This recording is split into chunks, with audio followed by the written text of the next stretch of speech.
변해야 할 때 이제 변해야 되는 것은 누구나 다 잘 알고 있습니다. 그런데 언제 어떻게 변해야 할 것인가라고 하는 것은 지도자들이 분석하고 판단해야 되는 굉장히 중요한 요인이 될 것입니다. 우리는 그것을 흔히 이제 전환기의 지도자들의 어떤 판단 이렇게 규정할 수가 있는 거죠.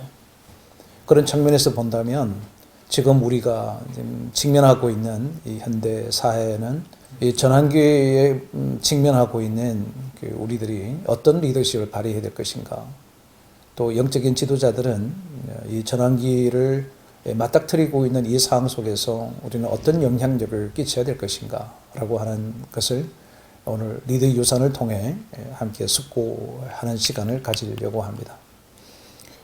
전환기 영적 리더십의 구체적인 모형이라고 하는 것은 새로운 세상이 왔다라고 하는 것과 또 새로운 사회와 새로운 변화에 우리가 직면하고 있다라고 하는 것입니다. 이걸 전환기라고 하는 거죠. 우리가 선택한 것은 결코 아닐 것입니다. 그런데 어쩔 수 없이 전 세계적 현상 자체가 우리로 하여금 어떤 부분에 있어서의 전환을 기해야 되는 어떤 특별한 계기점을 만들었다라고 이렇게 분석할 수가 있을 것 같습니다.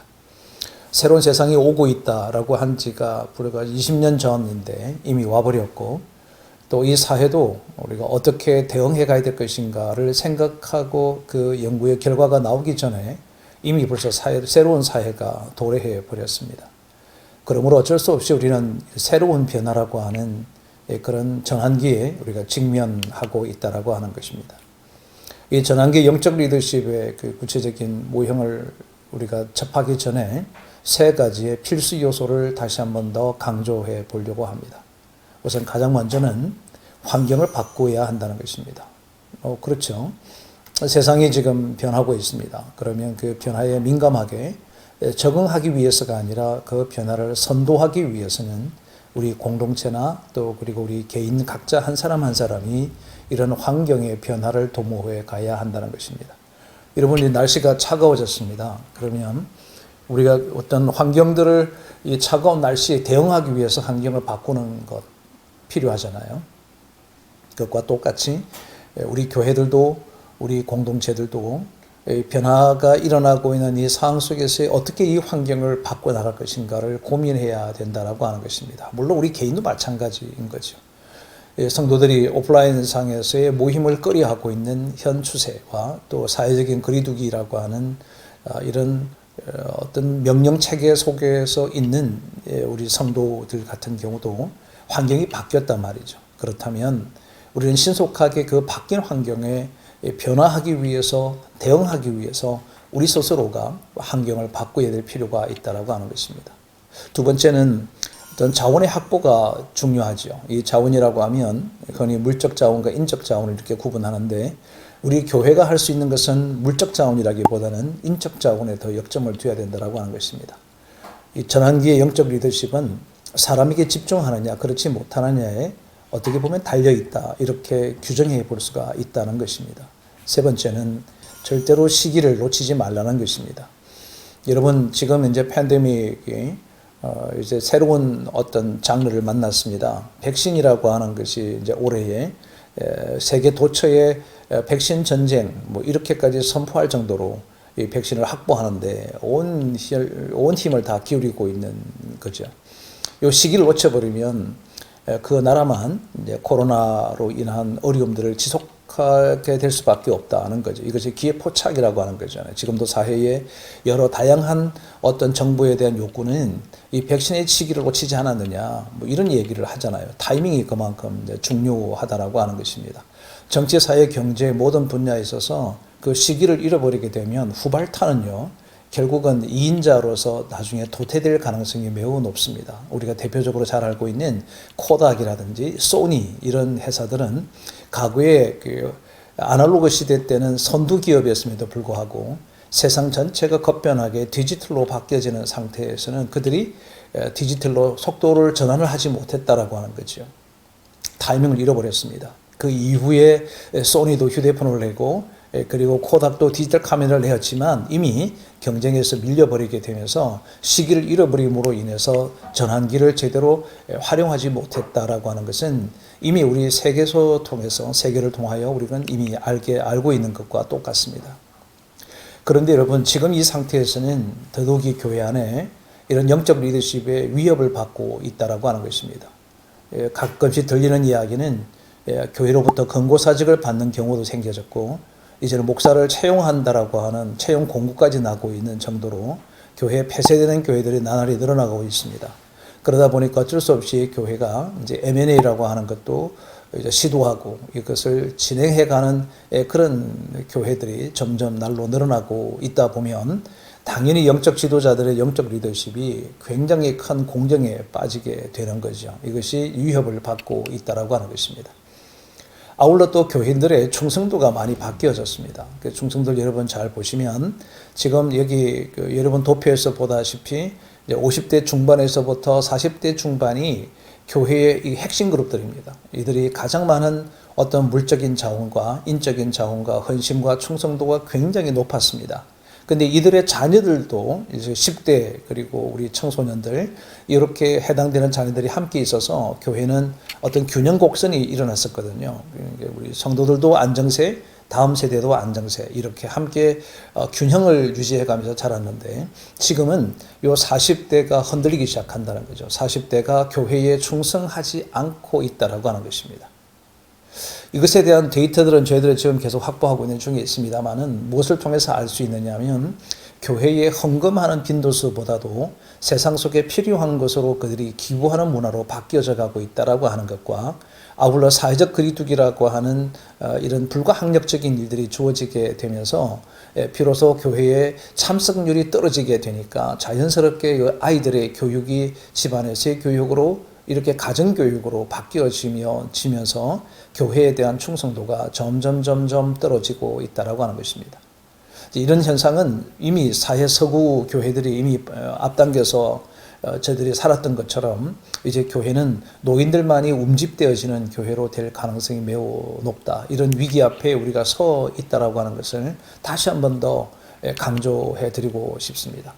그러다 보면 이 공동체의 이미지가 이제 바뀌어지고 있는 거죠. 여러분, 과연 이 팬데믹이 끝난 이후에 많은 세상 사람들이 이 교회가 정말 거룩한 곳, 영적인 공동체, 사회에 반드시 필요한 장소 이렇게 얘기할 수 있을까라고 하는 것에 대해서는 심각한 의문을 가질 수밖에 없습니다.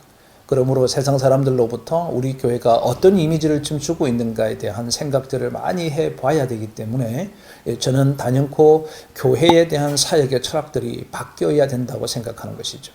우리부터 먼저 과연 교회가 무엇인가, 교회는 어떻게 해야 되며 어디로 존재해야 될 것인가, 앞으로 우리 교회는 어떤 방향으로 가야 될 것인가라고 하는 진지한 물음을 해야 되지 않을까라고 하는 것입니다. 더더욱이 저 같은 경우는 교회의 제3의 공간적 교회와 제4의 공간적 교회에 대한 제안을 한국교회다 하고 있습니다. 그러므로 이제는 교회가 무엇인지 또 교회 공간은 과연 무엇을 위해서 존재해야 될 것인가에 대한 심각한 질문을 우리 스스로가 해야 되지 않을까. 이것이 저는 영적인 리더십이라고 생각하는 것입니다. 여러분, 이 전환교회의 영적인 리더십을 위해서는 우리가 할 일이 무엇이고 또 우리 교우들에게 무엇을 해야 할 것인가를 우리가 생각해 가야 되는 거거든요. 그러면 영적인 지도자는 교인들의 역량을 최대한 발휘할 수 있도록 뭘 해야 될까요? 동기부여와 공간을 제공하고 우리 평신도들 지도자들이 그들의 하나님께서 부여받았던 능력과 역량을 100% 발휘하게 하는 이런 상호 보완적 작용이 되어졌을 때 저는 이 열매가 전도의 열매와 성숙의 열매와 교회 성장의 열매가 비례적으로 성장해 갈 수 있다라고 하는 것입니다. 그러므로 이제는 역할론이 굉장히 중요하게 된 거죠. 영적인 지도자의 역할론이라고 하는 것은 평신도들에게 그 사역을 위임하는 것과 아울러 동기를 부여하는 것에 집중하는 것, 그리고 우리 평신도들이 자발적으로 참여해서 새로운 교회의 형태를 만들어갈 수 있도록 해갈 때 비로소 우리는 아름다운 열매로 하나님께 영광을 돌릴 수 있지 않을까라고 하는 것입니다. 그렇다면 이 동기부여를 어떻게 해야 하는 것이냐는 거죠. 여러분, 이 동기부여는 의미 있는 일과 가치 있는 일에다가 헌신할 수 있도록 해야 한다는 것입니다. 종전에 우리 교회 건물이 없을 때나 우리 신앙인들이 내가 교회를 다니고 있다라고 할 때의 상징적인 것이 교회 건물이었습니다. 그러다 보니까 많은 교회들이 과거에 우리 믿음의 선배들은 교회 건물을 짓고 교육관을 짓고 기도원을 짓고 수양관을 짓고 함으로써 많은 사람들에게 상징적인 어떤 요소를 보여주는 것에 많은 헌신을 해왔습니다. 근데 지금 과연 우리가 충성도를 잠깐 보았다시피 이 50대 중반과 40대 중반이 교회 건축하는 일에다가 그들이 의미를 부여하고 있을까라고 하는 것에서는 실제적인 의문이 들기 시작한다는 것입니다. 그러므로 정말 참된 인생의 의미가 무엇인지, 정말 진정한 교회적 가치와 성도들의 가치가 어떠해야 하는 것인지에 대해서 우리가 명확하게 제시하고 그 의미와 가치에 헌신해 갈 수 있도록, 충성할 수 있도록 우리가 이끌어 가야 된다. 동기부여를 해야 된다라고 하는 것입니다. 여러분이 지금 꿈꾸고 있는 교회에 가지고 있는 추구하고 있고 제시하고 있는 의미와 가치는 과연 무엇인가? 이것을 좀 생생하고 그리고 깊이 있게 숙고해 가야 되지 않을까라고 하는 것입니다. 그렇기 때문에 이제는 운영 자체, 교회를 어떤 리더십을 발휘해서 리드해 나갈 때의 조직을 운영해가는 방식 자체가 탑다운 방식에서 버튼업 방식으로 바뀌어져야 된다. 과거와 같으면 명령이 이제 상하로 내려갔잖아요. 근데 지금은 아래에서 위로 올라가는 또 내지는 수평적인 관계의 형성이 매우 기묘하고 중요하게 되어졌다라고 하는 것입니다. 몇몇 앞서가는 기업들은 직책을 다 없애버렸습니다. 이제 우리 외국 서양처럼 그냥 이름 부르고 뭐 이렇게까지 할 정도로 지금 세상에 변화가 일어나고 있습니다. 그런데 이 교회는 여전히 이제 탑다운 방식이 되어져 있는 것을 우리가 조심스럽게 반성해보고 반추해봐야 될 때가 이제는 왔다라고 생각하는 것입니다. 저 역시도 아직도 이 버튼업 방식에 대해서는 익숙하지는 않습니다. 그럼에도 불구하고 우리가 끊임없이 계속적으로 이런 리더십의 전환을 해가야 되는 시점에 와 있다. 저는 그렇게 확신하고 있는 것입니다. 그렇다고 한다면 이제는 교회도 리더의 중심에서 교인 중심으로 바꿔야 된다. 여기는 많은 것을 함축하고 있는데요. 그 리더가 생각하는 것만 도모하는 것이 아니라 우리의 교인들이 요구하는 것, 더 나아가서는 지역이 요구하는 것, 이런 것들을 받는 것, 이것이 그 버튼업 방식이라고 그럽니다. 이런 방식들이 우리에게 지금 교회가 수용할 수 있을 때 비로소 저는 영적 리더십이 온전하게 설 수 있다. 이것을 저는 전환적 영적 리더십의 모형이다라고 생각하는 것입니다. 사랑하는 여러분, 또 이 리더 유산을 시청하고 계시는 여러분들에게 간곡히 부탁드리고 싶은 게 하나 있습니다. 지금은 전환기입니다. 영적인 리더십은 나를 따르라고 외치는 것으로 그들이 우리를 팔로우하지 않습니다. 우리가 변해야 한다는 것입니다. 영적인 리더가 변해야만이 이 팔로우가 생겨지고 교회는 지속 성장이 가능할 수 있다라고 하는 것입니다. 전환기를 맞이하는 저와 여러분이 이 전환기를 어떻게 이끌어갈 것인가는 지도자들이 마땅히 갖춰야 되는 굉장히 중요한 요소이고 주제라고 생각합니다. 지속적으로 여러분이 전환기를 맞이하는 영적 리더가 무엇을 해야 할 것인가에 대한 진지한 고민들이 여러분이 섬기는 교회 위에 공동체 안에 그렇게 항상 뿌리 내릴 수 있게 되기를 진심으로 바랍니다. 여러분 시청해 주셔서 진심으로 감사합니다.